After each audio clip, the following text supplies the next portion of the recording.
एएफएनएस most repeated MCQs part 1। जैसा कि आपको पता है डियर स्टूडेंट्स के एएफएनएस की जो रजिस्ट्रेशन है वो मई और जून के बीच में एक्सपेक्टेड है कि रजिस्ट्रेशन आ जाए, तो मीन्स अभी बहुत कम टाइम रह गया है। तो ज़्यादातर स्टूडेंट्स के हमारे यूट्यूब चैनल के ऊपर और व्हाट्सएप पे मैसेजेस आ रहे थे कि सर आप हमें पास्ट पेपर्स दिखाए या आप हमें मोस्ट इंपॉर्टेंट एमसीक्यूज पढ़ाए। तो आज की जो हमारी वीडियो है ये पास्ट पेपर सीरीज़ के ऊपर होने वाली ये सबसे पहली वीडियो है। इससे पहले भी मैं लेक्चर्स अपलोड कर चुका हूँ केमिस्ट्री के इंपॉर्टेंट चैप्टर्स, बायोलॉजी, फिजिक्स और इंग्लिश के ऊपर, वर्बल, नॉन वर्बल के ऊपर। अगर आप लोगों ने नहीं देखी तो लाज़मी देखें। तो आज का जो हमारा सेशन होने वाला है ये पास्ट पेपर्स के एमसीक्यू से रिलेटेड है। तो देखिए डियर स्टूडेंट, आप लोग के टेस्ट का पैटर्न क्या है। आपके टेस्ट के अंदर वर्बल के क्वेश्चंस होंगे, नॉन वर्बल के क्वेश्चंस होंगे। वर्बल के 84 क्वेश्चंस, नॉन वर्बल के 64 क्वेश्चंस, एकेडमिक के 50 क्वेश्चंस होंगे और 30 मिनट्स का टाइम दिया जाएगा। फिर इसके बाद 150 स्टेटमेंट्स होंगे पर्सनालिटी टेस्ट के और 30 मिनट्स का टाइम दिया जाएगा।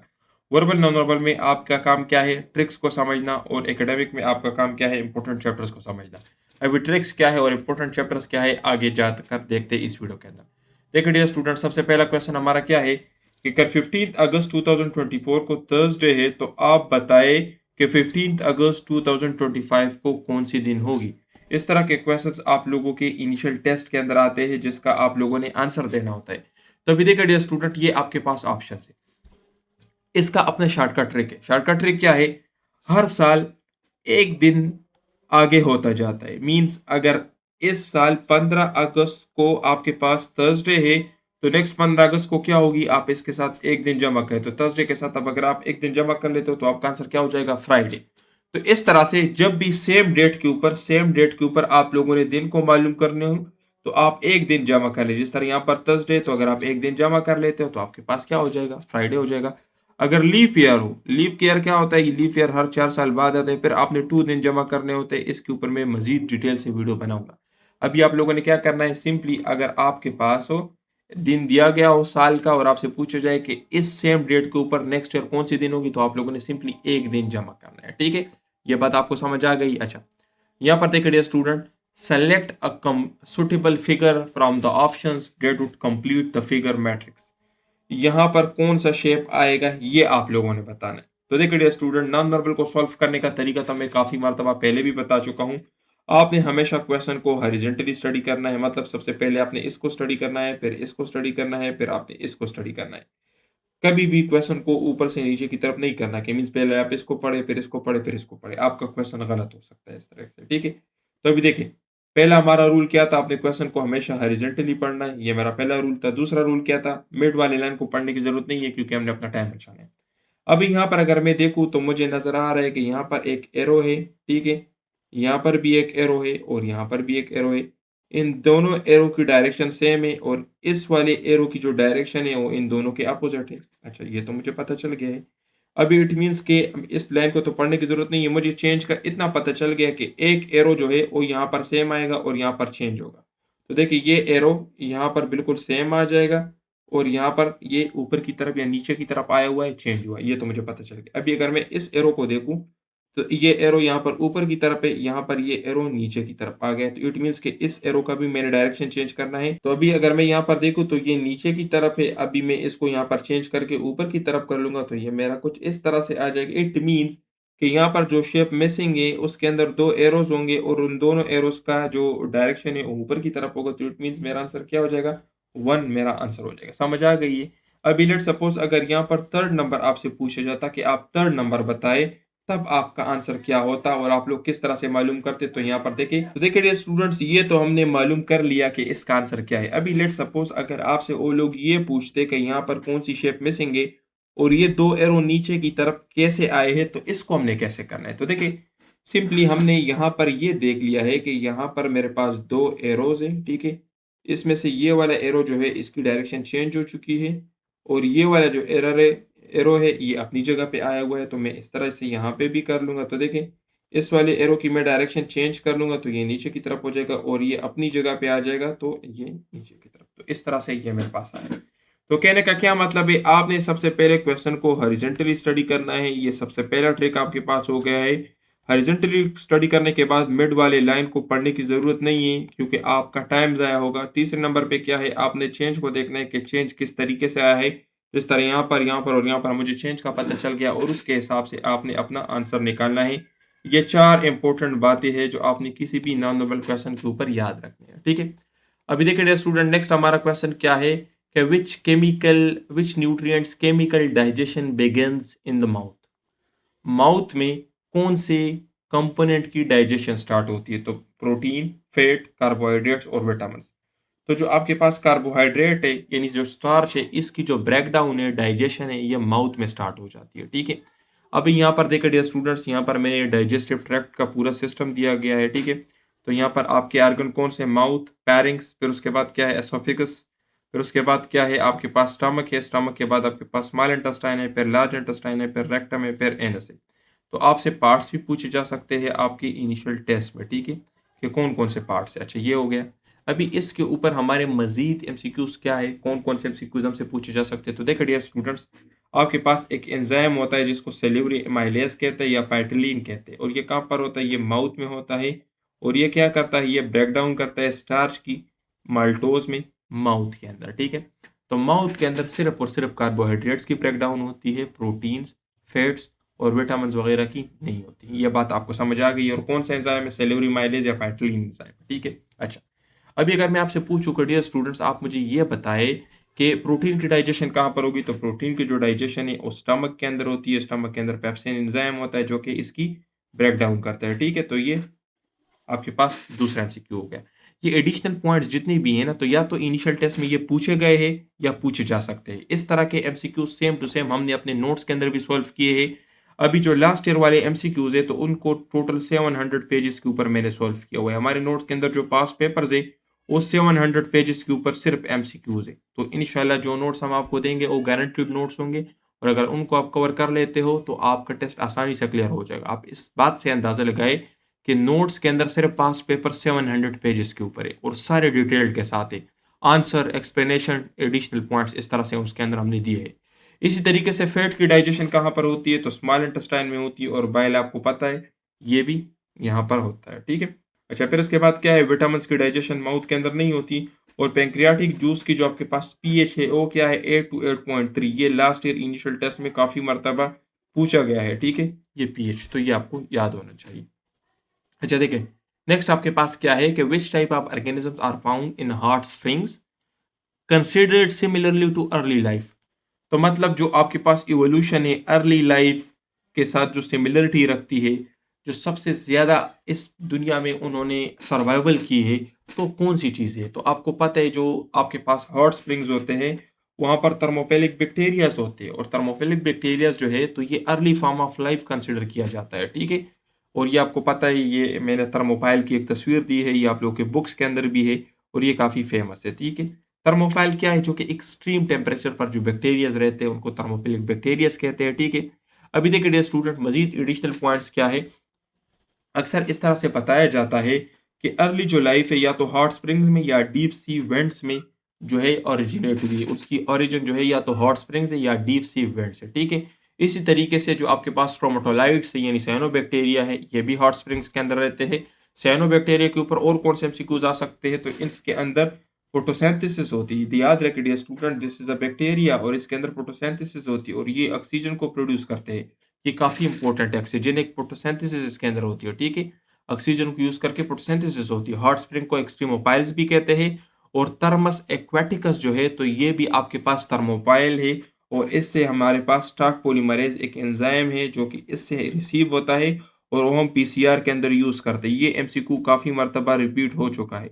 ये इनिशियल टेस्ट में आया है, ठीक है? जो टाक पॉलीमरेज़ है, ये थर्मस एक्वाटिकस से ऑब्टेन करते हैं और पीसीआर पॉलीमरेज़ चेन रिएक्शन के अंदर इसको हम यूज़ करते हैं। साइनोबैक्टीरिया को हम ब्लू ग्रीन एल्गी भी कहते हैं, याद रखिए but this is not algae, this is a bacteria, ठीक है? तो कन्फ्यूज़ नहीं होना। इसी तरीके से साइनोबैक्टीरिया जो है, कुछ साइनोबैक्टीरिया ये नाइट्रोजन की फिक्सेशन भी करते हैं जिस तरह एनाबीना जो है। तो ये एमसीक्यू भी काफ़ी मर्तबा पूछा गया है इनिशियल टेस्ट के अंदर।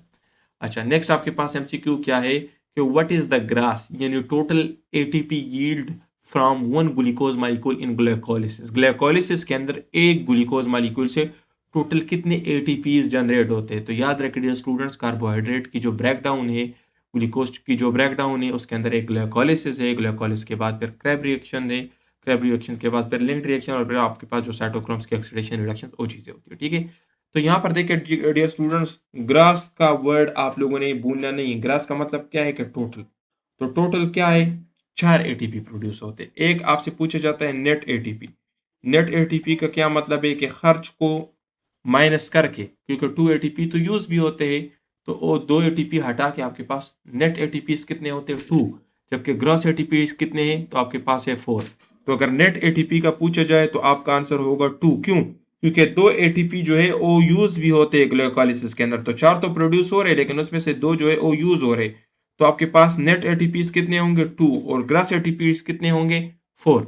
अच्छा, अभी देखिए डियर स्टूडेंट, इस चैप्टर से रिलेटेड मजीद इंपॉर्टेंट पॉइंट्स क्या है जो आपके इनिशियल टेस्ट में पूछे जा सकते हैं।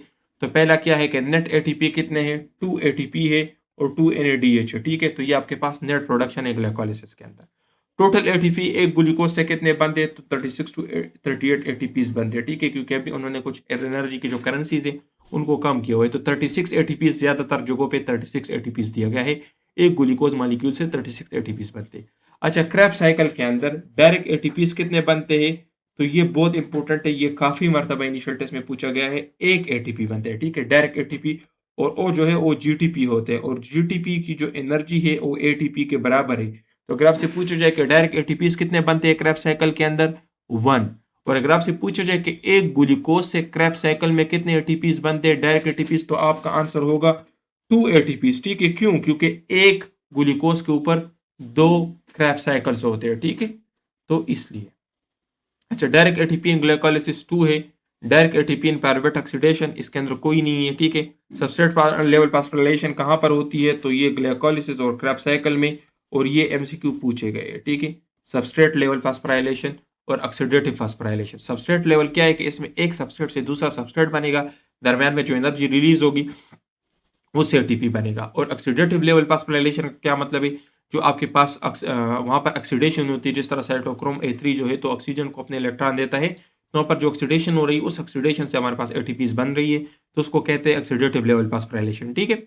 अच्छा, 1 एनएडीएच आपके पास कितने एटीपीज प्रोड्यूस करेगा? 2.5, और ऑलमोस्ट पिछले जो पुराने कोर्सेज में 3 दिया गया है। ठीक है।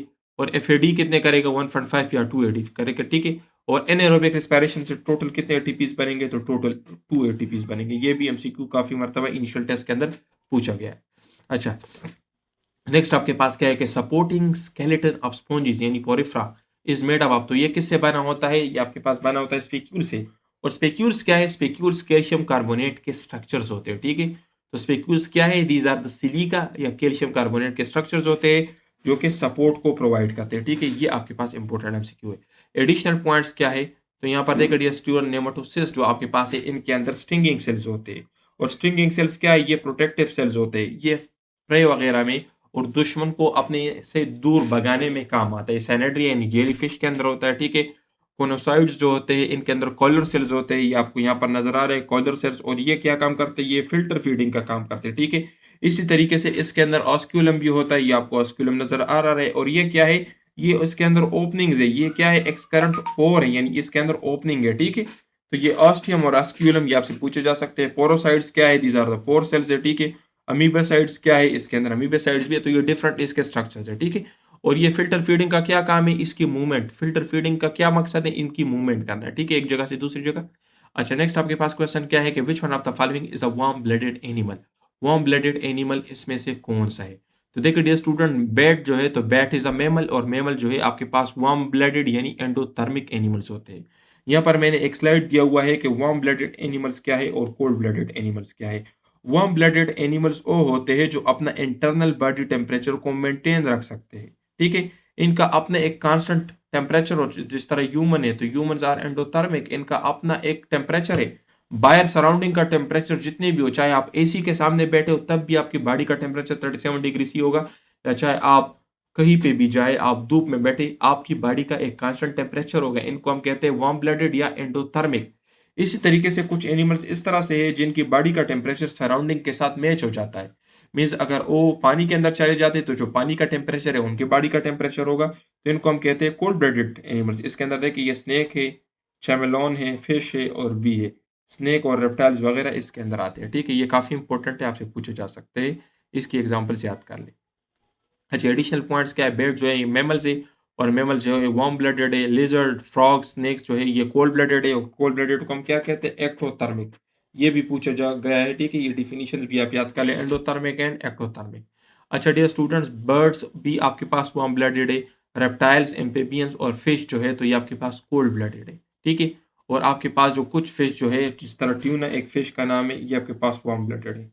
अच्छा, आप मुझे ये बताएँ, मैं आपसे एक एमसीक्यू पूछता हूँ, क्या रेप्टाइल्स के हार्ट में कितने चैम्बर्स होते हैं? रेप्टाइल के हार्ट में कितने चैम्बर्स होते हैं? ये क्वेश्चन भी लास्ट ईयर पूछा गया था। आप मुझे इन्हें कमेंट सेक्शन में बताएँ। और बर्ड्स के हार्ट में कितने चैम्बर्स होते हैं, ठीक है? इसी तरीके से क्रोकोडाइल के हार्ट्स में कितने चैम्बर्स होते हैं, ये भी एमसीक्यू लास्ट ईयर पूछा गया था, ठीक है? अच्छा, नेक्स्ट आपके पास क्या है कि what is the hybridisation of central atom in trigonal pyramidal geometry? Trigonal pyramidal geometry जो आपके पास होती है, वहाँ पर सेंट्रल जो एटम है उसकी हाइब्रिडाइजेशन क्या है? तो सेंट्रल एटम की हाइब्रिडाइजेशन क्या है? sp3d हाइब्रिडाइज़ होता है, ठीक है? अभी यहाँ पर देखिए मैंने कुछ ज्योमेट्रीज़ दिए हुए हैं, ठीक है? This is linear geometry, this is trigonal, this is tetrahedral, this is trigonal bipyramidal, this is octahedral. अभी यहाँ पर देखिए डियर स्टूडेंट्स, ट्राइगोनल बायपैरामिडल क्या है? ये स्ट्रक्चर है। इसका एग्जांपल क्या है? PCl5, ठीक है? PCl5, तो इसमें जो आपके पास P है, P की सेंट्रल एटम की हाइब्रिडाइजेशन क्या होगी? sp3d हाइब्रिडाइजेशन होगी, ठीक है? ये क्वेश्चन पूछा गया आपसे। यहाँ पर मजीद क्या है? लीनियर की हाइब्रिडाइजेशन कौन सी होगी? तो sp। ट्राइगोनल प्लेनर की क्या है? sp2 है। टेट्राहेड्रल की क्या है? ch3 है, sp3 है। और इसकी एग्जांपल क्या है? ch4। और इसकी हाइब्रिडाइजेशन क्या है? sp3। तो अगर आपसे पूछा जाए कि ch4 में कार्बन की हाइब्रिडाइजेशन क्या होगी, तो आपका आंसर होगा sp3। और ऑक्टाहेड्रल की क्या होगी? तो sp3d2, ठीक है? ये आप याद रखिए। अच्छा, नेक्स्ट आपके पास क्वेश्चन क्या है कि which test distinguish a ketone from aldehyde? Aldehyde और कीटोन के बीच में डिफरेंस या कीटोन को एल्डिहाइड से कौन डिफरेंशिएट करता है? कौन सा टेस्ट है? तो आपका आंसर होगा Fehling test and Tollen test. अभी फेलिंग और टॉलन टेस्ट के बीच में क्या डिफरेंस है? तो देखिए डियर स्टूडेंट्स, ये जितने भी टेस्ट है ना, यहाँ पर इन सब के जो रिएजेंट्स हैं ये आपसे पूछे जा सकते हैं। इनिशियल टेस्ट में लाजमी क्वेश्चन आते हैं। आपके पास जो अल्डिहाइड है, ये फेलिंग टेस्ट और टॉलन टेस्ट जो है ये दोनों पॉजिटिव है। टॉलन टेस्ट को सिल्वर मिरर टेस्ट भी कहते हैं। क्यों? क्योंकि इसके अंदर एक कंपाउंड बनता है जो टेस्ट ट्यूब की जो साइड वॉल्स है उनको मिरर की तरह कोट कर लेता है। कीटोन जो होते हैं अल्फा हाइड्रोक्सी कीटोन्स के अलावा, ये आपके पास टॉलरेंट और फेलिंग टेस्ट के ऊपर नेगेटिव होते हैं। तो अगर आपसे पूछा जाएगा टॉलरेंट और फेलिंग टेस्ट किसके लिए पॉजिटिव होगा, तो ये अल्डिहाइड के लिए पॉजिटिव होगा। आयोडोफॉर्म टेस्ट जो है तो ये मिथाइल कीटोन के लिए पॉजिटिव होता है। तो अगर आपसे पूछा जाए कि कीटोन को हम कैसे डिफरेंशिएट करेंगे, तो आयोडोफॉर्म टेस्ट आपके लिए मिथाइल कीटोन्स के लिए, ठीक है? तो टॉलरेंट टेस्ट को हम सिल्वर मिरर टेस्ट भी कहते हैं, ये सिर्फ अल्डिहाइड के लिए पॉजिटिव है। फेलिंग टेस्ट जो है ये भी सिर्फ अल्डिहाइड के लिए पॉजिटिव है और इसके अंदर रेड प्रेसिपिटेट बनता है। ये एमसीक्यू भी लास्ट टाइम पूछा गया है।